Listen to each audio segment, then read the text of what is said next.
Há uma ironia suprema na natureza da autoridade. Ela é frequentemente cega pelos seus próprios símbolos. A polícia, com seus distintivos brilhantes, armas pesadas e sirenes ensurdecedoras, acredita que o poder reside na força bruta e na onipresença. Eles operam sob a lógica de que, se cercarem um rato, o rato não tem para onde ir, a não ser para a armadilha. Mas Charles, Lucky, Luciano, não era um rato. Ele era um camaleão com dentes de sabre. Na madrugada úmida de uma quinta-feira em 1934, o Departamento de Polícia de Nova York, auxiliado por agentes federais, acreditou ter cometido o cheque-mate definitivo. Eles tinham a localização exata, o número de homens e o elemento surpresa. O prédio no Bronx estava cercado por 50 homens armados com metralhadoras Thompson e escopetas de calibre 12. Holofotes cortavam a neblina da madrugada, transformando a fachada de tijolos em um palco iluminado para a prisão do século. No entanto, o que aconteceu naquela noite não foi uma captura, mas sim uma aula magistral de psicologia humana. Lucky Luciano provou que, quando você está encurralado contra a parede, a melhor saída não é abrir um buraco no tijolo, mas sim mudar a maneira como seus inimigos enxergam a parede. Esta é a história de como o homem mais procurado da América caminhou diretamente para a boca do lobo, abençoou os dentes da fera e saiu ileso, provando que, às vezes, um colarinho branco e rígido oferece mais proteção do que um colete à prova de balas. Eram 3 da manhã, a hora em que a cidade de Nova York parece prender a respiração, um limbo silencioso entre os últimos boêmios bêbados e os primeiros entregadores de leite. Mas na esquina da Arthur Avenue, o silêncio foi estilhaçado. O som não veio de um trovão, mas do chiar frenético de dezenas de pneus cantando no asfalto molhado. Viaturas pretas, camburões e carros descaracterizados convergiram para um prédio de apartamentos modesto de 4 andares, uma estrutura anônima que servia de casa segura para a cúpula da máfia. O capitão O'Malley, um veterano da força com um ódio pessoal profundo pelos italianos que, segundo ele, estavam arruinando sua cidade, liderava a operação. Ele desceu do carro com um megafone em uma mão e o revólver na outra. O ar estava frio, carregado de umidade e da eletricidade estática que precede a violência. "Cerceiem o perímetro", gritou ele, sua voz ecoando nas paredes de tijolo. "Ninguém entra, ninguém sai. Se virem uma sombra na janela, atirem para matar." Dentro do apartamento 4B, o pânico era tangível. Rocco, o guarda-costas de Lucky, um gigante de músculos com o intelecto de uma porta, estava hiperventilando. Ele corria de uma janela para a outra, espiando pelas frestas das cortinas. "Chefe, estamos ferrados. Eles têm o exército lá fora. O beco está bloqueado, o telhado deve estar cheio de atiradores. Vamos ter que atirar, chefe. Vamos cair atirando." Lucky Luciano estava sentado em uma poltrona de veludo gasto, terminando um copo de uísque. Ele não estava suando. Sua respiração estava ritmada, calma, quase entediada. Ele olhou para Rocco com desdém. "Sente-se, Rocco. Você está me deixando tonto." Lucky levantou-se e caminhou até a janela, observando o espetáculo de luzes azuis e vermelhas lá fora. Ele sabia que um tiroteio seria suicídio. E, pior do que a morte, seria uma derrota deselegante. Lucky odiava a falta de elegância. "O que vamos fazer, Lucky? Eles vão arrombar a porta em 5 minutos, gritou Rocco, engatilhando sua metralhadora. Lucky suspirou e caminhou até o armário do quarto principal. Este apartamento não era apenas um esconderijo, era um depósito de ferramentas operacionais. Havia dinheiro, armas, passaportes falsos e, crucialmente, uma coleção de disfarces teatrais usados para operações de contrabando e vigilância. Lucky afastou os ternos caros de lã italiana e encontrou o que procurava no fundo do armário, protegido por uma capa de plástico. Uma batina preta, longa, simples e um colarinho clerical branco. Havia também um pequeno breviário de couro e um rosário de contas de madeira. Lucky sorriu. Não era o sorriso de um homem encurralado. mas o sorriso de um ator que acabou de receber o roteiro do papel de sua vida. Rocco, disse ele, começando a desabotoar a camisa de seda. Guarde a arma, você vai ser preso hoje à noite. Rocco olhou para ele confuso. O quê? Eu vou me entregar? Sim, respondeu Lucky, vestindo a batina sobre a calça. Você vai fazer barulho. Você vai gritar. Vai ameaçar.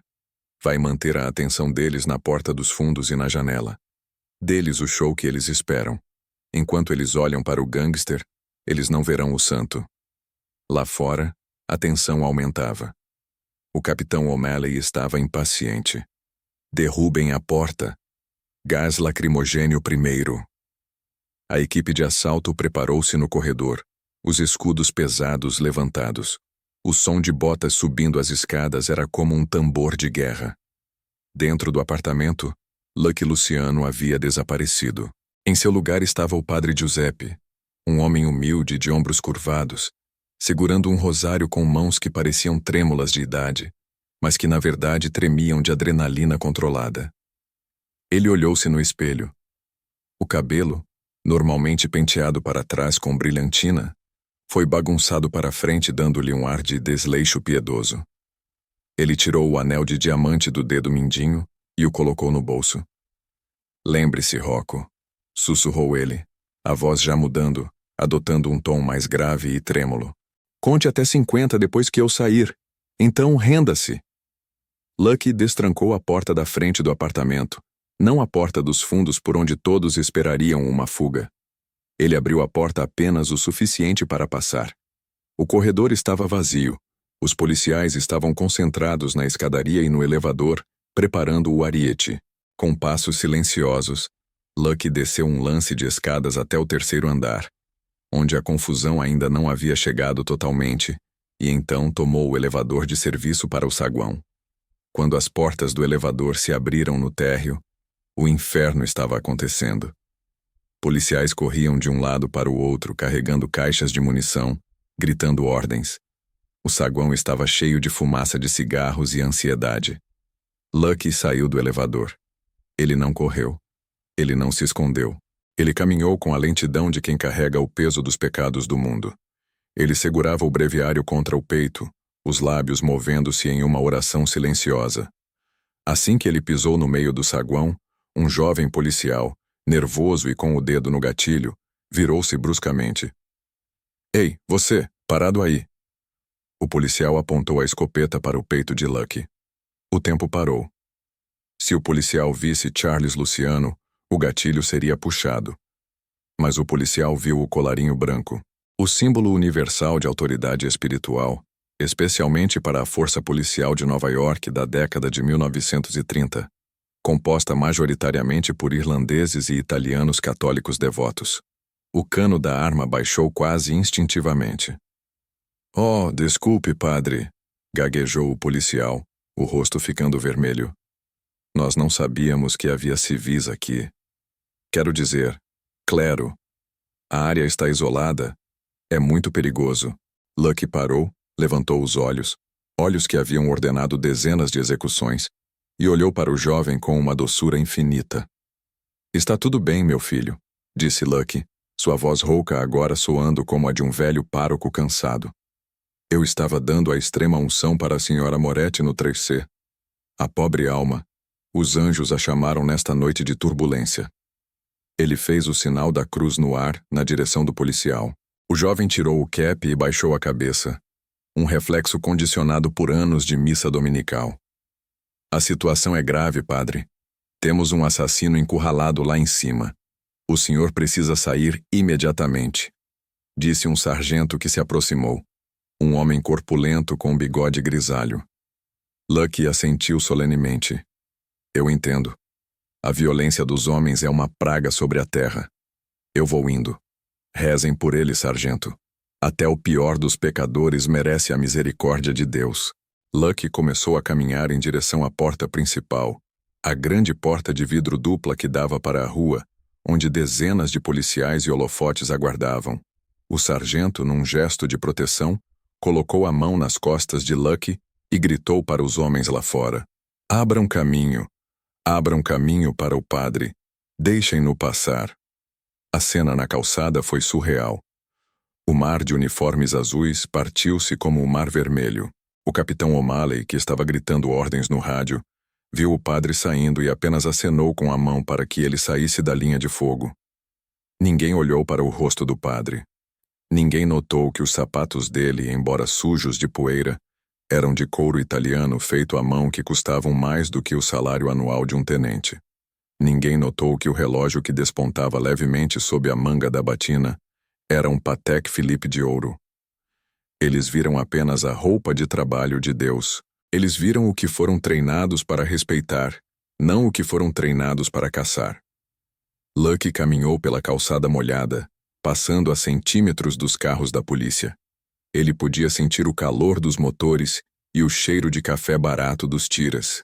Ele manteve o passo lento, resistindo ao impulso primordial de correr.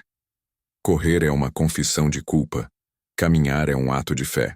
Ele passou pelo cordão de isolamento, abençoou um grupo de curiosos que se aglomerava na esquina e dobrou a rua, desaparecendo na névoa da madrugada. Assim que virou a esquina e saiu do campo de visão, a postura mudou. O velho padre cansado desapareceu. As costas endireitaram-se. O passo tornou-se firme e predatório. Ele parou em uma cabine telefônica, discou um número e disse apenas 3 palavras. Venham me buscar. Enquanto isso, no apartamento 4B, a porta foi finalmente derrubada. Gás lacrimogênio encheu a sala. Os policiais invadiram gritando, encontrando apenas Rocco, que se entregou sem disparar um tiro, exatamente como ordenado. O capitão O'Malley entrou triunfante, esperando ver Lucky Luciano algemado no chão. Em vez disso, encontrou um guarda-costas estúpido e um apartamento vazio. Onde ele está? Onde está Luciano? Berrou O'Malley, agarrando Rocco pelo colarinho. Rocco sorriu, um sorriso sem dentes. Ele saiu, capitão. Saiu pela porta da frente. O'Malley ficou roxo. Impossível! Meus homens estavam em todas as saídas. Ninguém saiu daqui além de... A frase morreu na garganta do capitão. A imagem do padre curvado, do homem humilde a quem ele mesmo abrira caminho, atingiu sua mente como um trem de carga. O'Malley correu para o quarto. O armário estava aberto. No chão, jogado descuidadamente, estava o terno de risca de giz de Lucky Luciano, sua marca registrada, e ao lado uma garrafa de uísque vazia e um bilhete escrito em um guardanapo de papel. O capitão pegou o bilhete com as mãos trêmulas. Dizia: Abençoados sejam os que têm olhos e não veem. A coleta de domingo será generosa. O grito de raiva de O'Malley pôde ser ouvido da rua, abafando até mesmo as sirenes. A fuga tornou-se lenda instantânea no submundo e uma vergonha secreta para a polícia. Lucky Luciano não apenas escapou. Ele humilhou a instituição policial usando seus próprios preconceitos e crenças contra ela. Ele entendeu que, em um momento de crise, as pessoas se apegam a arquétipos. Elas veem o uniforme, não o homem. Naquela noite, Lucky provou que o poder real não está em ter mais armas, mas em controlar a narrativa. Ele transformou uma operação de captura em uma peça de teatro, onde ele era o diretor, o ator principal e o único crítico que importava. Enquanto a polícia desmontava o cerco, frustrada e confusa, Lucky já estava do outro lado da cidade, em um banho quente, rindo da ironia de ter sido por 15 minutos o homem mais santo de Nova York. Ele sabia que o diabo é mais perigoso não quando mostra os chifres, mas quando decide rezar ao seu lado. E a partir daquela noite, cada policial em Nova York olharia 2 vezes para cada padre que passasse na rua, imaginando se, por baixo da batina, não estaria o sorriso zombeteiro do homem que eles nunca conseguiam pegar.